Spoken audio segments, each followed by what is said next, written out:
Presentation is on the most famous and my favorite piazzas in all of Italia. I was very lucky to be able to study abroad in Rome at Loyola's John Felice Rome Center last summer. A few of these places have become some of my favorite places in the world. For example, last year in Italian 101, I did my weekly blog on Venezia. One week I did my post on Piazza San Marco. When I went to Venezia, I was able to experience Piazza San Marco on a day they were celebrating one of their biggest festivals of the year. It was so surreal and one of my favorite and most magical places I have ever visited. Every picture seen in this presentation was taken during my trip. Little background knowledge: if you search the word piazza on the internet, the definition that comes up is a public square or marketplace, especially in an Italian town. The piazzas I am going to be talking about are Piazza Navona, Piazza San Pietro, Piazza San Marco, Piazza Maggiore, and Piazza della Signoria. First, I am going to be talking about Piazza Navona. Piazza Navona was built in the 1st century AD at the site of what used to be a stadium. Romans would always go to this place to watch games. There are 3 fountains throughout the piazza. Fontana dei Quattro Fiumi. This fountain stands in the center of the piazza. It was sculpted by Bernini. Next, there is Fontana del Moro. This was sculpted by Giacomo della Porta.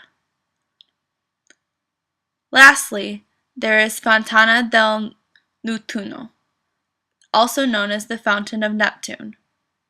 This was also sculpted by Giacomo della Porta. Piazza Navona is known to be the liveliest of all of the piazzas in Roma. There are many performers and artists throughout. There is also many cafes. Piazza Navona is special because it is a place where both locals and tourists are seen. Next we have Piazza San Pietro. This piazza is located right in front of St. Peter's Basilica in Vatican City. It was designed by Bernini between 1656 to 1667. The colonnades are a defining feature that surround the piazza. They form a semicircle facing the center. This was designed by Bernini to represent the maternal arms of Mother Church. An Egyptian obelisk stands directly in the center at 135 feet tall. The obelisk was originally erected at Heliopolis by an unknown pharaoh of the 5th dynasty. The Emperor Augustus had the obelisk brought to the Julian Forum in Alexandria where it stood until 37 AD. The Emperor Caligula ordered it moved to Rome and had it placed in the center of Circus of Nero. Under the direction of Pope Sixtus V, the obelisk was moved to its current site in 1586. This piazza is where thousands of people gather to hear and see Papa Francesco speak. Next is Piazza San Marco. Piazza San Marco is located in Venezia and was constructed in the 9th century as a small square.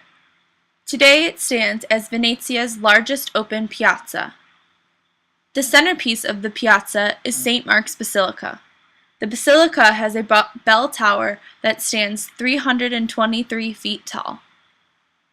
It is one of the city's most recognizable landmarks. After the original tower collapsed in 1902, the current version of the tower was rebuilt in 1912. In Venezia, the square is known as La Piazza. It is the only piazza in all of Venezia besides the small piazzetta. The Piazzetta San Marco is an extension of the piazza towards the water. It is known for the 2 columns that pay homage to 2 of Venezia's patrons, St. Mark and St. Theodore of Amasia. I was lucky enough to visit Piazza San Marco and experience the Festa del Redentore. The Redentore is the oldest continuously celebrated date on the Venetian calendar. While the religious part of the festival falls on Sunday, what makes this weekend so special is the festivities on Saturday night. Boats of every shape and size gather in the lagoon. The night culminates in an amazing 60-minute fireworks display. San Marcos becomes one of the most atmospheric places in the world. Next, we have Piazza Maggiore. Piazza Maggiore is located in Bologna. It is the heart of the city. Piazza Maggiore has been the center of Bologna's political and social life since the 1200s when the piazza was being built. In the piazza, San Petronio Basilica is located. It began construction in 1390 and was supposed to become the largest church of the Christian world.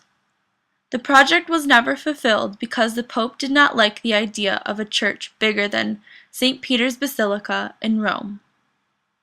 Regardless, San Petronio remains one of the largest Catholic churches in the world. Locals can be found enjoying an aperitivo and hanging out around the piazza. For our final piazza, we have Piazza della Signoria. Piazza della Signoria is Firenze's most important piazza.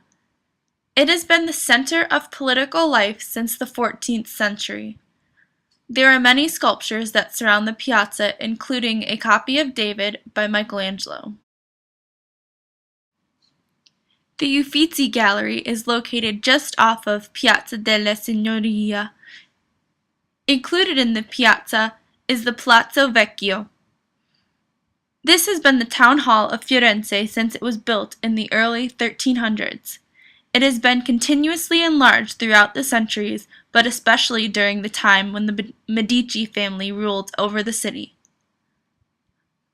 Piazza della Signoria, much like Roma's Piazza Navona, is Firenze's primary meeting place, both for locals and tourists. As you can see, piazzas are some of the most interesting places with so much history.